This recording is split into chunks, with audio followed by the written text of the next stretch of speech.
বিচার চাইতে চাইতে তো শহীদ ওসমান হাদী ভাই শহীদ হয়ে গেছে, আমাদের মধ্য থেকে হয়তো কেউ শহীদ হয়ে যাবে, কেউ বেঁচে থাকবে। বাংলাদেশের অনেকে বলে এটা বাকবদল, কিন্তু আমার কাছে এটা বাকবদল না, এটা ছিল খুনি জালিমের বিরুদ্ধে তার পতন নিশ্চিত করার একদম প্রথম ধাপ।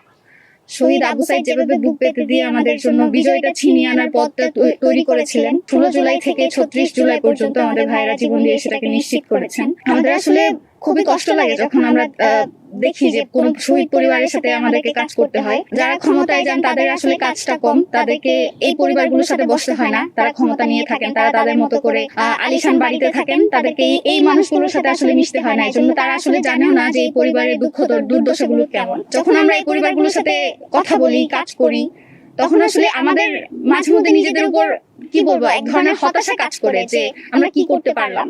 এই যে এখানে বলা হয় যে বেওয়ারিশ লাশ, কিন্তু এখানে তো কেউ বেওয়ারিশ না। এখানে প্রত্যেকের পরিবার আছে, তাদের ভাই বোন আছে, তারা এখনো তাদের সন্তানদেরকে খুঁজে বেড়াচ্ছে, কিন্তু পরিচয়টা জানতে পারছে না। এই যে বেওয়ারিশ বলা হয়, সেটা নিয়েও তো আমাদের আসলে আপত্তি করার একটা জায়গা থাকে। আমাদের জায়গা থেকে আমরা যেটা আমাদের করে যাওয়ার আছে সেটা হলো তাদের জন্য বিচার চাওয়া।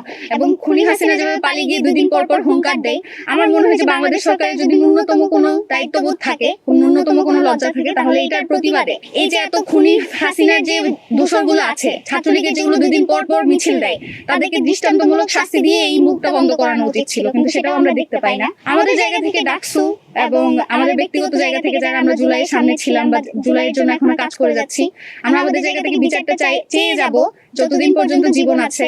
বিচার চাইতে চাইতে তো শহীদ ওসমান হাদী ভাই শহীদ হয়ে গেছে, আমাদের মধ্য থেকে হয়তো কেউ শহীদ হয়ে যাবে, কেউ বেঁচে থাকবে। তবে জুলাইয়ের সন্তানেরা যতদিন বেঁচে থাকবে ততদিন তারা এই বিচারটা চেয়ে যাবে।